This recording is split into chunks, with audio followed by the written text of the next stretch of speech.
Ano? At ang number po natin ay 0920-90-99937. At ngayong umaga, meron po tayong isang dalubhasa sa larangan ng gastroenterology. Ipakilala natin si Dr. Rene Balmaceda. Isa siyang gastroenterologist. Doktor, magandang umaga po. Good morning, Doc Noel. Good morning, DJ. Magandang umaga rin po sa lahat ng aking mga tagapakinig tsaka yung aking mga tagapanood.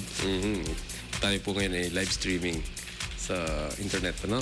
At Doktor, ipaliwanag mo nga sa ating mga kaibigan kung ano yung nasasakop ng inyong larangan, yung specialty ninyo. Mahaba yung pangalan, gastroenterology. Pero ang ibig sabihin lang yan ay yung mga sakit na may kinalaman dun sa ating pagkain at pag-digest at paglabas ng mga waste products. So mula sa bibig hanggang sa dulo. Hanggang sa dulo. Gastroenterology. So at lahat ng yun, yung pagdadaanan yan, yung siyempre lalamunan hanggang bituka, hanggang sa labasan na yan. Tapos lahat ng mga peripheral mga organs and tissues sa tabi.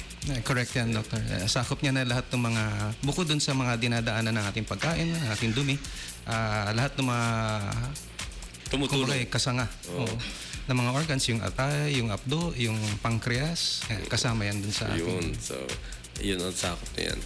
Doktor, ano po ba yung mga madalas nating makita mga cases dito sa ating probinsya, dito sa Zambales? Very commonly, siguro 8 sa 10 pasyente pupunta sa akin dahil masakit ang tiyan. Ayun. Iba-ibang mga dahilan para sumakit yung tiyan, and trabaho ko na yung alamin ko ano yung problem. Ano man yung sakit, maaaring kabag lang, ano? Maaaring... May mga simpleng dahilan, may mga importanteng dahilan din. Ayun. So, ano tawag dito? Sikmura ang pinaka-common. Ayan. Every day, meron tayong pasyente. Doc, sinisikmura ako. Doc, hindi ako mapakali. Hindi ako makakain na mabuti. Ayan, mga usual complaints. Meron ba dumarating na, Doc, sinisikmura ako pagka madaling araw kong umuwi? Bakit? Sinisikmuraan ako ni Mrs. Kaboom. Yung mga... pero common yan. Yung kung kailan nangyayari yung sakit, kung paano nararamdaman yung sakit, may kinalaman yan dun sa klase, yun sa dahilan. So, yung istorya, yung history is very important. Ano, Doctor? Yes, that's correct. Oo. Doc, matanong ko nga kasi ito, common. Marami akong kaibigan at ako mismo nakakaramdam nito. Yung pagkahihiga ka parang suddenly merong shooting na radiating pain from the tummy. Pag minsan nakala mo, inaatake ka na yata sa puso. Parang may acid na, yung tinatawag nilang acid reflux. Ano? Yeah, totoo yan, Doc. Kahit na, actually nga, kahit na ako mismo ay nakakaramdam ng ganyan. Yung tinatawag nilang GERD, ano? Hindi po ba nakakakaba? Tatlo po tayo. Hindi kasi, sabi ng kaibigan ko kasing nasa larangan ninyo, sabi, pare magpalit ka kasi ng tiyan Well, yan yung isang mga posibleng gawin. Ang ibig sabihin ng acid reflux po, yan yung condition kung saan yung acid na dapat ay nasa sikmura lang, nasa tiyan lang, ay umaakyat dito sa ating esophagus o lalamunan. Pag ang ating lalamunan ay hindi siya protektado sa acid, kaya pagka nandun yung acid, masakit. Sasabihin ng pasyente, maaring mainit o merong asim na umaakyat sa lalamunan. Kaya madalas yan pagka humihiga tayo dahil gumagapang lang yung posisyon ng katawan natin, gagapang lang yung acid mula sa tiyan hanggang sa lalamunan. Lalo na siguro pagka medyo nakainom ng, alam mo na, ng serbesa o kaya pag naparami yung kain, di ba? Totoo yan. Nakaka-relate si DJ Double B. Meron mga tao na talagang magkakaroon ng ganong kondisyon na pinanganak sila na eventually dadating yung panahon na magkakaroon sila ng mga sintomas na ganyan.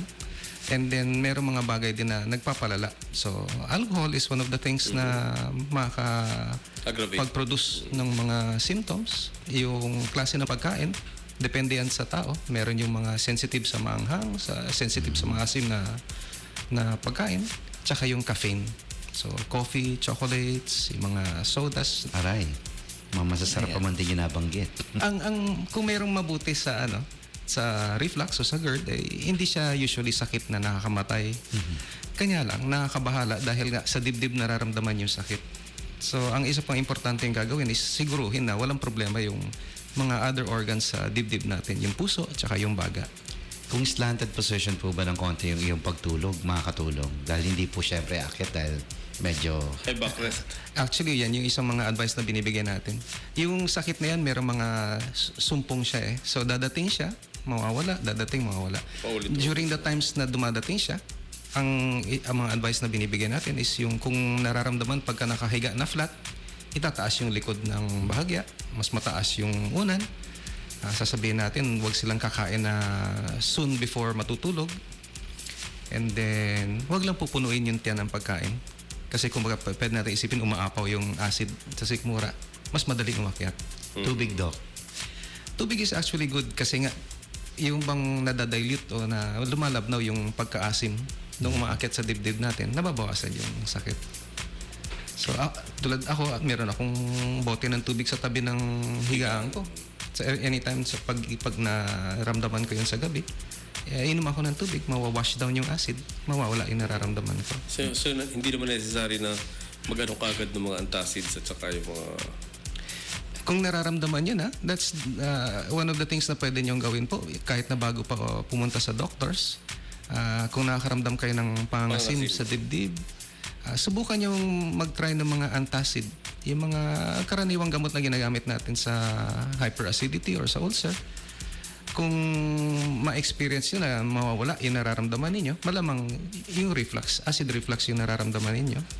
And then, ibabalita niya yan sa doktor ninyo. Siyempre, mas maganda yung supervised yung paggagamot. Tanong ni Jackson, Doc, this is Jackson. Ask ko lang po kasi sabi ng isang herbalist sa akin, kumain ako ng okra para mabuwasan ito. Sabi yung daw slime ng okra may have some protective value.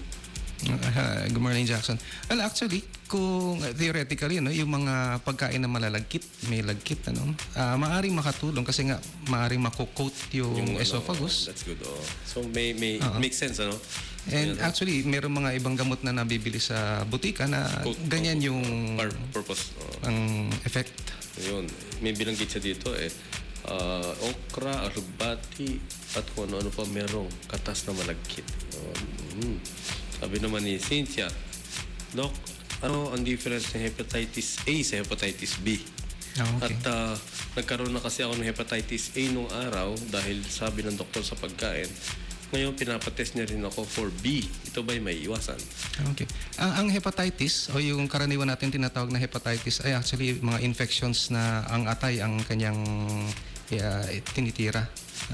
Mga viral infection sila, so hindi siya yung infection ng bacteria, hindi siya infection ng mga parasites katulad ng amoeba, virus siya. Madaming iba-ibang hepatitis. Merong A, B, C, D, E, F hanggang G. Nung nag-aaral kami, parang hanggang C lang yata. Non-A, non-B. Habang lumalabas, ay tumatagal yung panahon na nadidiscover lahat. Okay. Pero ang mga pinakakaraniwan na encounter natin, yung hepatitis A tsaka yung hepatitis B. Yung hepatitis A, yan yung uri ng hepatitis na maaari natin makuha sa pagkain. Ibig sabihin yan, yung tao na may hepatitis B, maipapasa niya sa ibang tao through yung food na hinandle nila. Yung mga sintomas yan, pagka nakuha mo, maaari magsisimula lang para kang tinatrangkaso. And then after maybe 1 month, lalabas na yung paninilaw ng mata, paninilaw ng balat.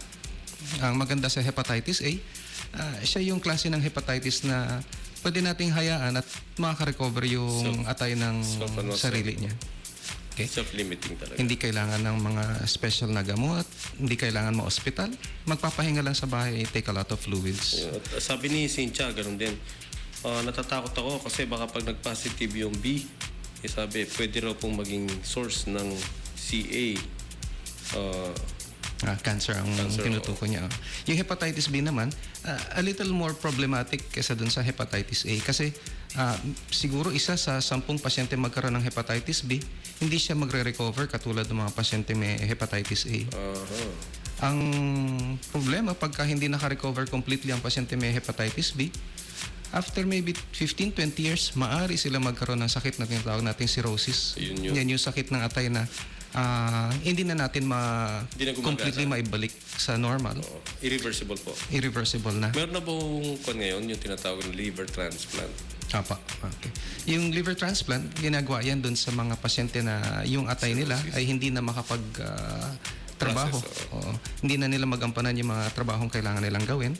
And ang only solution is yung papalitan yung atay ng bagong atay galing sa ibang tao. Okay. Wala pang makina na parang dialysis na ang trabaho Parang ng atay. Oo.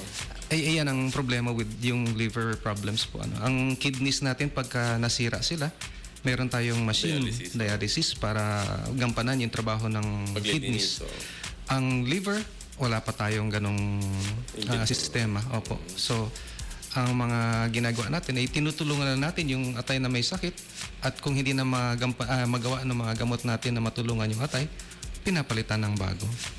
Ito. Ang liver transplant ay nagagawa natin dito sa bansa. Although hindi lang very commonly ginagawa dahil nga yung donor, paano ba yun? napakamahal. Before, ang mga donors natin ay yung mga cadaver, yung mga pasyenteng na, ay mga tao na aksidente. Ngayon, Hindi pwede na donate. yung buhay. Ngayon, pwede na yung I-share.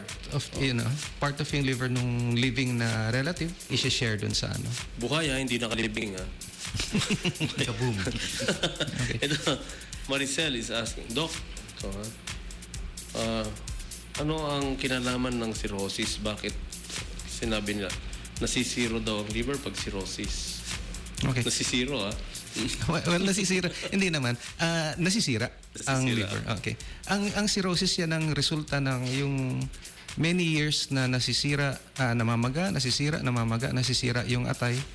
And yung normal tissues ng atay ay napapalitan na ng mga peklat. Scarred tissues na. Correct. So, Ngayon, functional na yun, ano? yung scar tissue hindi na nagpa-function siya na parang atay, kaya nababawasan na yung overall Paglilinis na niya, oo. function ng atay. Eh, Ang atay, madaming functions yan. Isa na yung nililinis yung dugo na dumadaan sa kanya.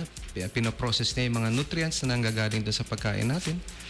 And then, among other things, meron din siya mga produkto na ginagawa na importante para sa atin.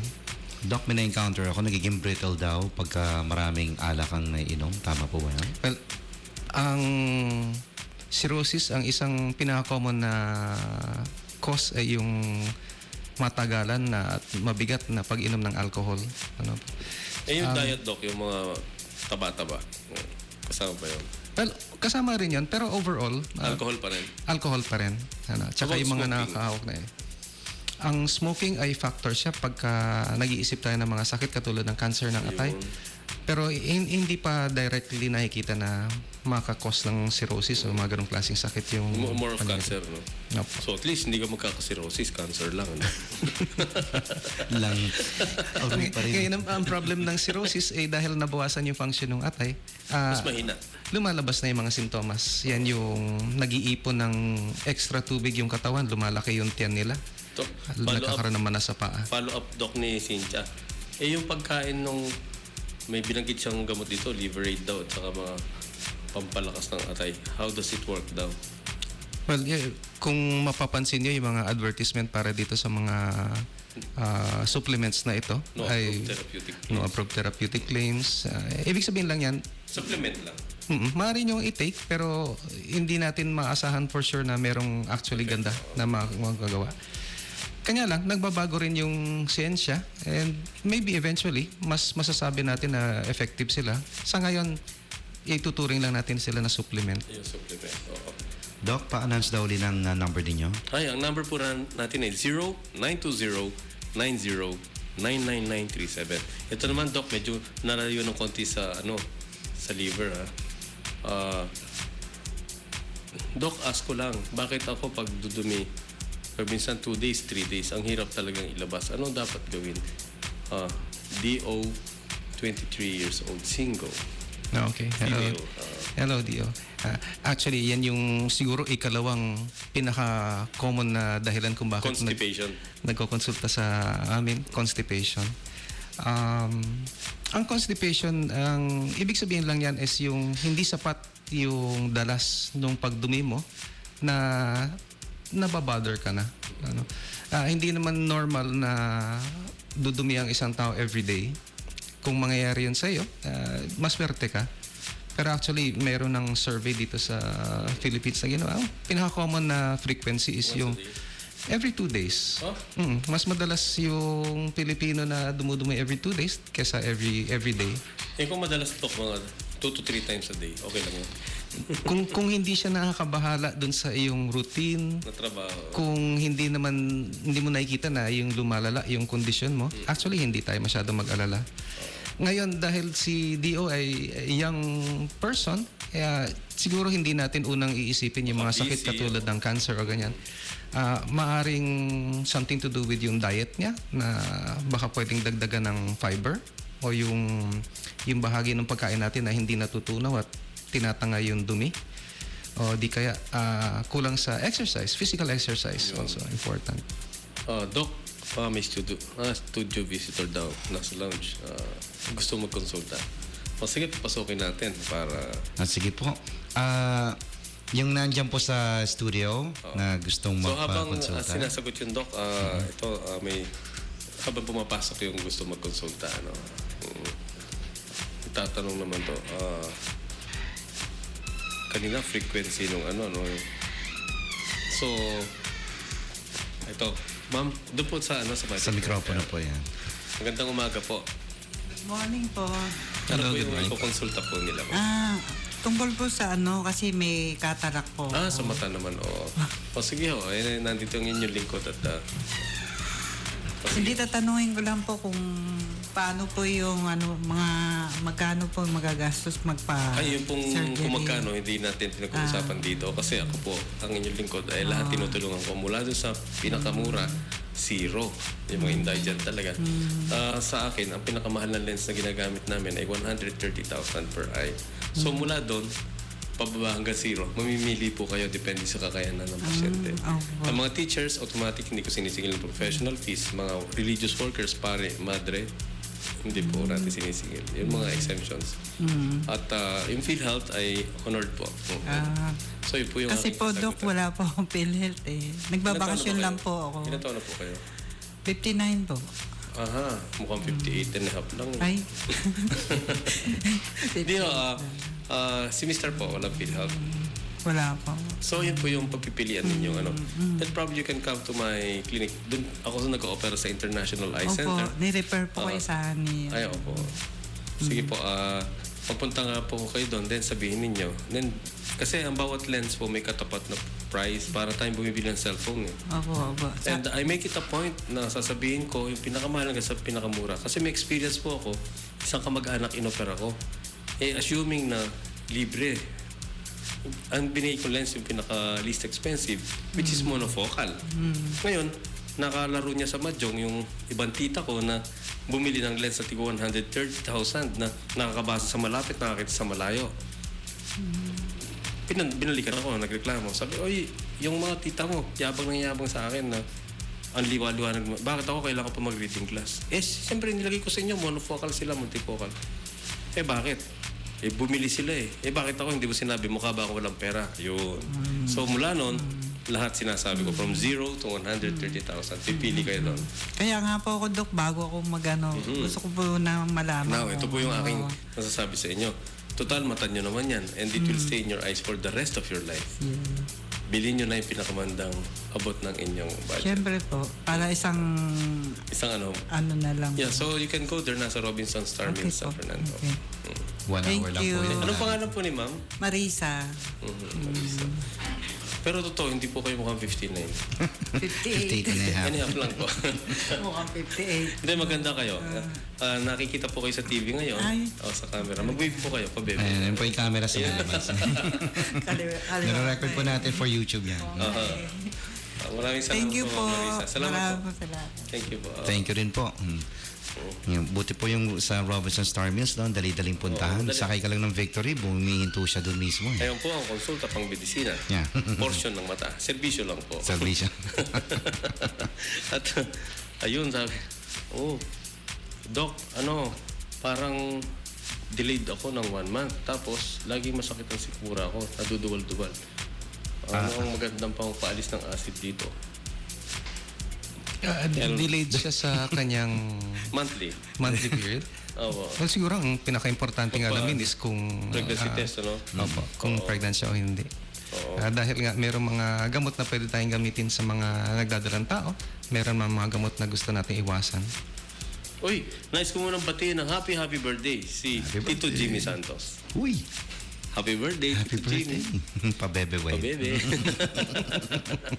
Pero din magse-celebrate mamaya at pakakainin tayo ng nagda-diet na nga po ako. Pero pag nagkanda kasi yan, masarap eh. Hirap iwasan pag nakikita at Mamaya po, Tito naamoy. Jimmy, mga dabber cards kasi yan eh. Mas senior sa atin yan, pero dabber cards sa atin. Magandang kaarawan po sa inyo, Tito Jimmy. At ito naman, sabi, ako man nagkakaroon ng morning sickness.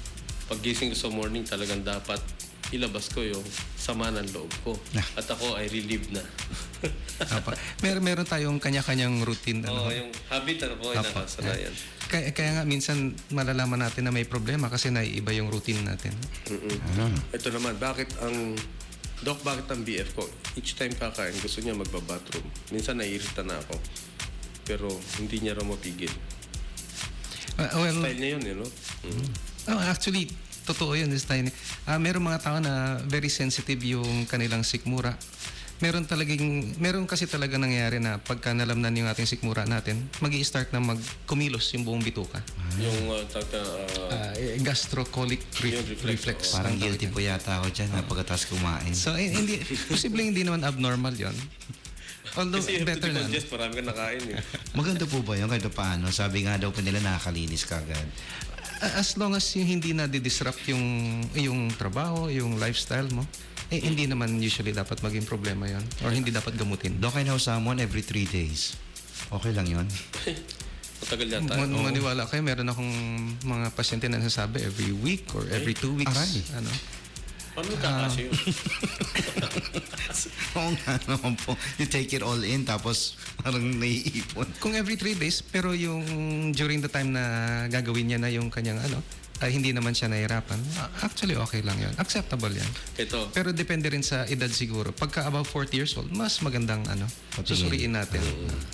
Doc, yung isa namin barkada, miligyan namin ng combination sleeping pills and laxative. You can imagine what happened. Ano ba yan? Prank ba yan? Paggising mo, saman. Dindo, loko ka. I hope nilagyan nila ng diaper naman para Kawawa. It's not a good combination. Well, ganyan yung timing nung ating mga gamot na ganyan.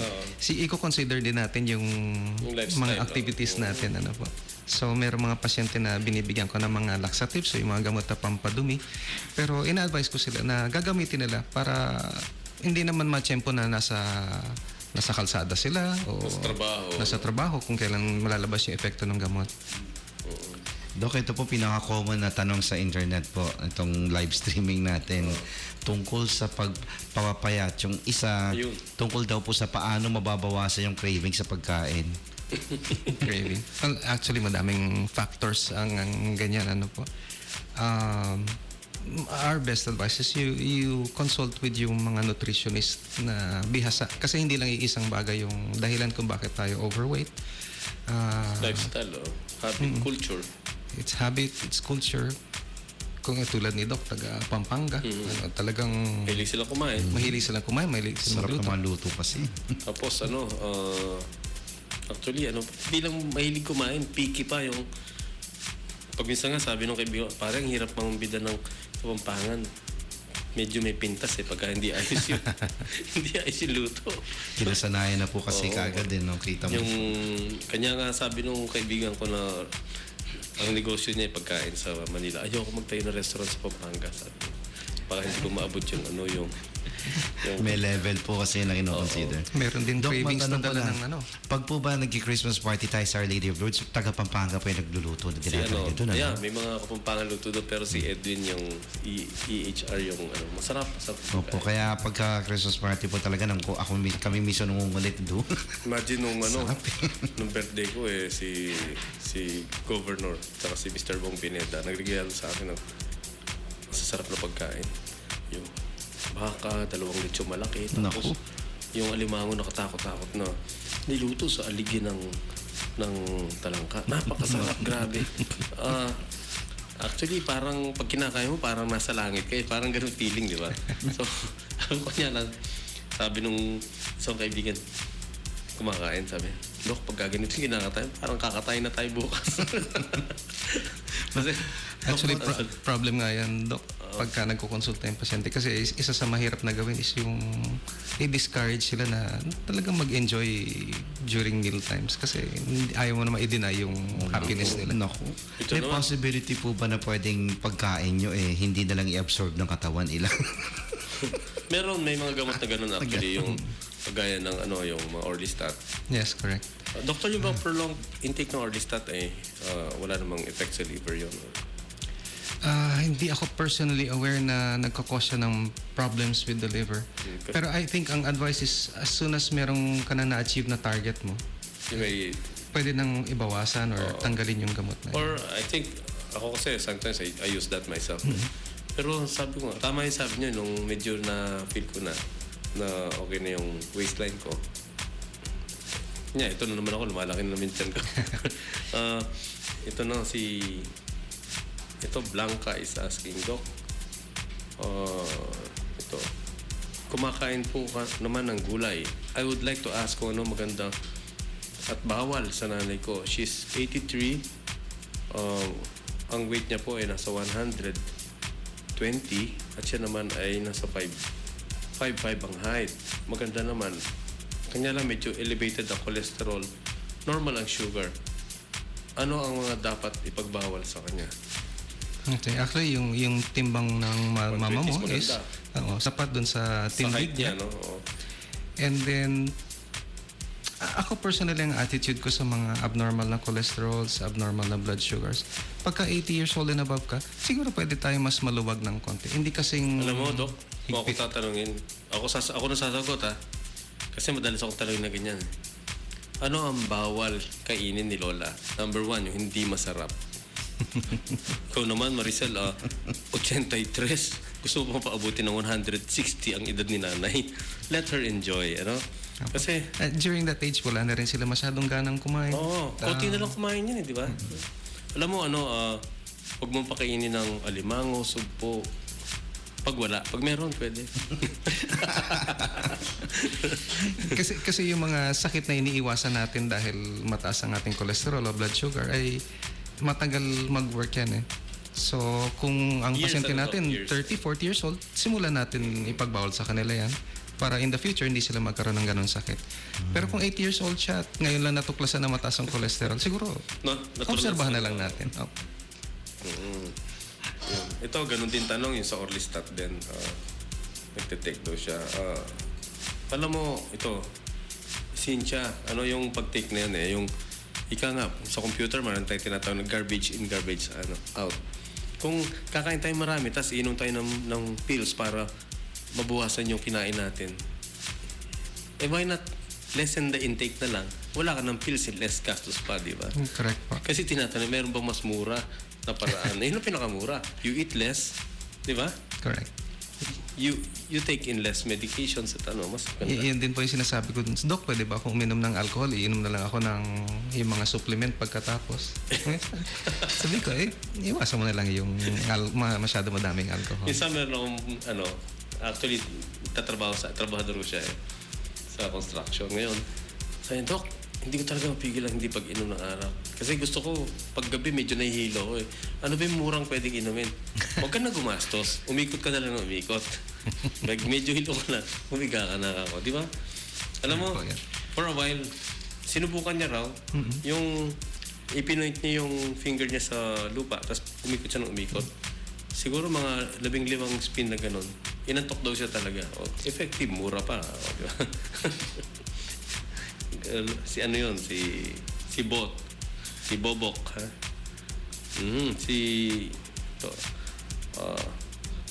Gina is asking, Doc, madalas po ako mahilo kapag ako ay hindi nakapag-breakfast. At ano ang mainam na quick meals kasi lagi pong traffic at ako ay nalilate. I see. kung sa simpleng pag-iisip, baka mababa yung blood sugar mo. oo.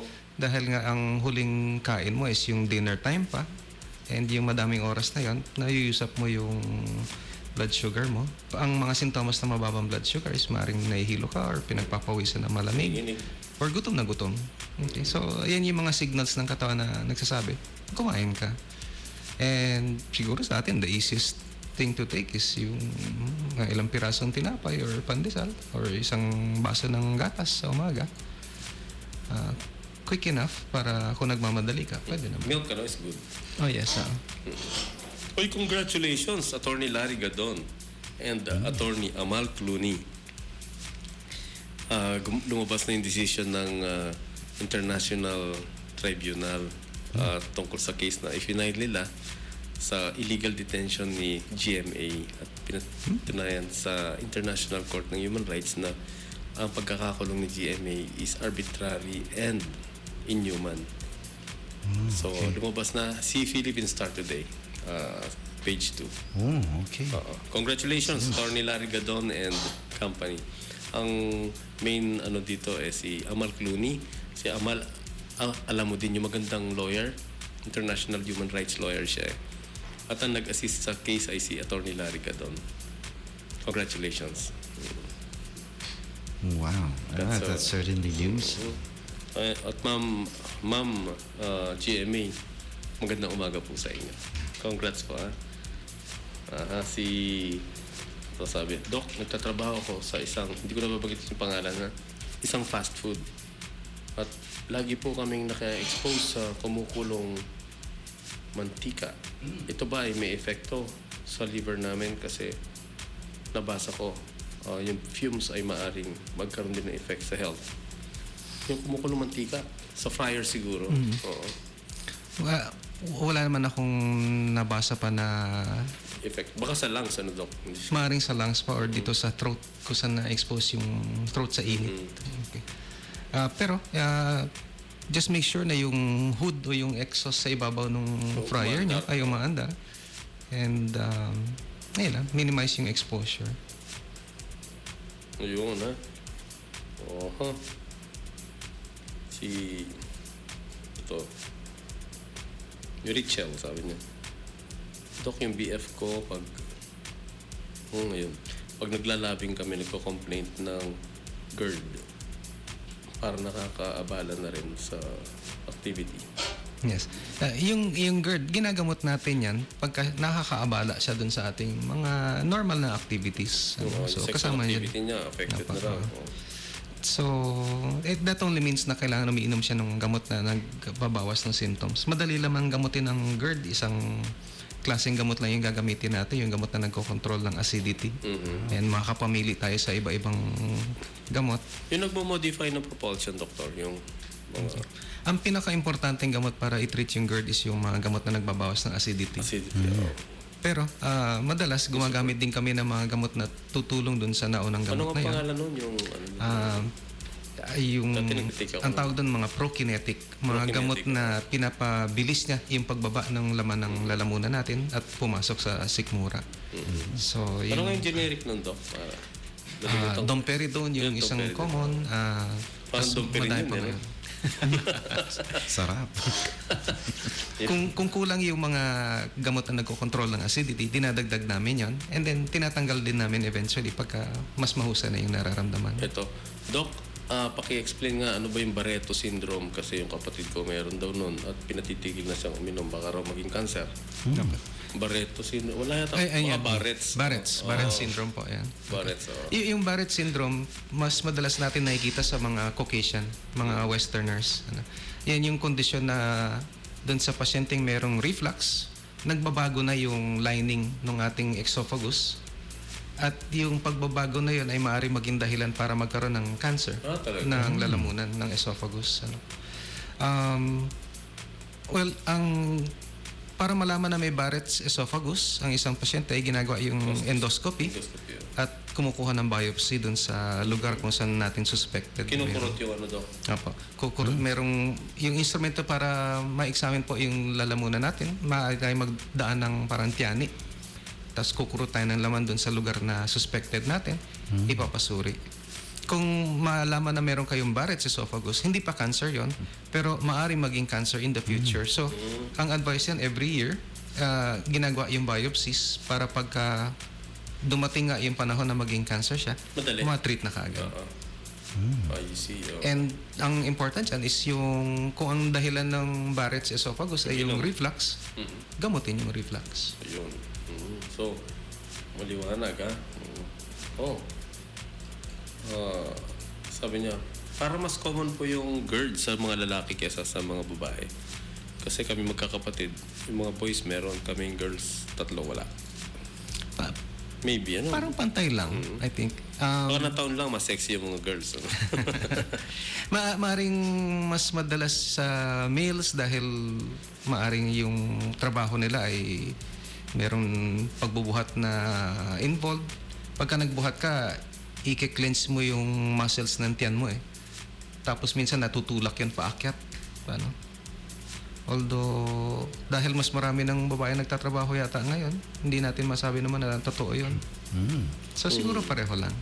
Ano? Yun, ha? Yung sex is hindi siya yung, or yung gender, hindi siya yung factor. Factor.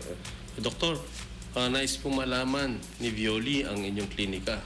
Kasi mukhang meron doon siya paulit-ulit na sinisikmura. Ay, opo. Maaari niyo akong bisitahin sa Our Lady of Lourdes Hospital. Nandun ako Mondays and Wednesdays ng hapon. Matatagpuan niyo rin ako sa James Gordon, tsaka sa Mother and Child Hospital po, tsaka sa Bay Point. So kung nais nyo magpa-appointment kay Dr. Rene Balmaceda, ay pwede ngayon tumawag sa 222-9011 hanggang 222-9013 sa Lourdes yun at hingi kayo ng appointment sa kanya. Pero nais po nating batiin ng maligayang bati ang mga kaibigan natin mga doktor. Sila Dr. Caroline Kiambao. Birthday niya noong October 5. Happy birthday. Belated po. Siya yung Chief of Clinics at Head ng Pediatrics Department sa Lourdes. Ganon din si Dr. Roxanne Buson, isa siyang anesthesiologist. Si Dr. Robert Lopez, Neurosurgeon. At si Dr. Arnel Tejano, orthopedic surgeon. Birthday niya sa October 11. At si Dr. Brian Soberon, yung ating cool na neurosurgeon. Dr. Brian, happy birthday sa October 12 siya. Ha?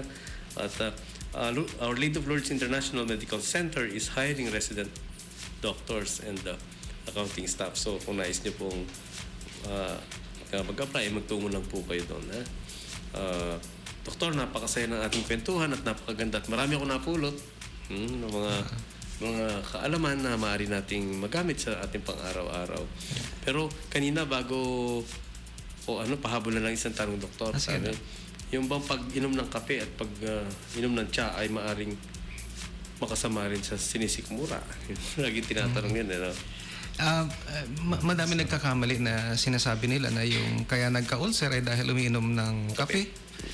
Actually, ang totoo po, maaaring meron na kayong ulcer, pero dahil umiinom kayo ng kape, dyan yung nararamdaman yung sakit na nararamdaman ng pasyente may ulcer. Just the same, kung ang advice natin, pagka meron kayo nakain, kape, gatas, juice, at nadagdagan yung naramdaman yung sakit, yun yung iiwasan ninyo. Pero wala na tayong yung blanket advice na bawal ito, bawal yan. Kasi gusto natin, balanse pa rin yung ating diet. Speaking of juice, Doctor, may kapin dumarating sa atin. Ayun, coffee. Tama. Speaking of juice po, napupuna ako pagka juice ang nainom ko, tapos natulog ako. Panigurado yung lalabas sa ilong ko eh. Ayun, yung reflux yun. Yun nga po. Reflux. Ang sakit pa man din sa loob ng ilong po noon pagka nagigising ka bigla, di ba? Nung palabas sa ilong. Bigla kang babahin. No. Easiest advice, avoid mo lang yun. Avoid na lang po talaga. Kung anong na-experience mo na nakakapagpalala ng symptoms mo, yun ang iiwasan. Ito, Dok, pwede ko siguro tanong to. Meron akong special na condition. Pag minsan nakala ko, hangin lang. Meron palang kasamang hindi hangin. It's really uncomfortable. Bakit hindi ko ma-determine? When I was younger, alam ko kung hangin to or loaded. Ano tawag doon, Dok? Yung ability to ano? Determine kung... Incontinence, yung general term dyan. So, well, ang clue natin dyan is, sabi niya nung bata pa siya. So, baka may edad na siya. Baka nagkakaedad na. Sometimes nag-weaken yung ability to control yung ating sphincter, yung muscle na nagkocontrol ng paglabas. Dok, may kwento ko dyan eh. Ito bago tayo magpaalam. Kasi pang huling kwento. Meron kasing kaibigan ako, nasa Starbucks. Uminom lang siya ng kape. Tapos biglang sabi niya, parang gusto ko mag-pass ng gas narinig niya, lakas naman ng tugtog Sasabayan ko na lang pag malakas yung beat. So nung lalakas na yung beat, bug, sinasabay niya, pug, lumabas. Tapos ito na naman, meron pa. Isa pa. Nilakasan na naman, pug, lumabas. So, narilib siya. Ay, sarap. Sabi ko na, sinisingot-singot siya pa, ganun. Tapos maya, nagtataka siya, bakit nakatingin lahat sa yung mga tao. Na-realize niya, naka-iPad pala siya. Yun lang. Naka-earphones. Kaboom. Thank you, Doc. May share ko yan sa ating mga pasyente. Doc, napakasaya kwentuhan at salamat sa inyong pagdalo dito sa amin. Marami kayo na ibahagi mga kaalaman, karunungan sa ating mga kaibigan. Salamat sana din, po pagdating ng panahon ay maimbitahon uli namin kayo. Ang sarap ka kwentuhan ni Doc. Cool na cool. He's one among the coolest doctors din sa Lourdes. Kanya pag sinabi si Dr. Rene, cool yan. Parang sarap makasama ni Doc sa round table habang may pumutan. Correct. Yan. At marami tayong mga cool na sila Dr. Brian, cool na cool din yan. Pag nakita mo, parang rockstar yan. Napagkakamalang intern kasi mukhang bata. At Doc, maraming salamat po. Thank you very much. Anytime po na susunod po daw ni Doc. I will. Regards po, yung kanyang may bahay, isang sis ko rin sa at isang mahusay na sa anesthesia, Doc. At doktor, yung kanina yung nagtanong tungkol sa Barrett's po, hindi Barreto Nag-isip din po ako na malalim nun. Nagtatanong kung meron daw ba tayong aparato sa Lourdes Pansilip. Meron po. Ay, of course pa. Ginagawa po ni Dr. Tanyo. Minsan nga, Doc, papacheck din ako. Yes, of course. Kasi pag nakakarinig ka ng mga ganyang kwento, parang gusto ko na lumpa-examine ka agad. Mas maganda na yung malaman ahead of time. Maraming salamat po, Doc, at thank you very much. Doc, yung nabanggit nyo kanina na Human Rights International Human Rights Lawyer na maganda. Asawa ni George Clooney po yun. Asawa ni George Clooney. Last year lang sila kinasal Some guys have it all Kanta yan, Doc paulit-ulit na Some guys have all the luck. Yes. Some guys do nothing but complain. Di ba? Yeah. Kaboom. Doon lang tayo sa luck. Yep. Maraming salamat at pagpalain tayo sana ng ating Panginoon. Salamat po. Okay, thank you so very much.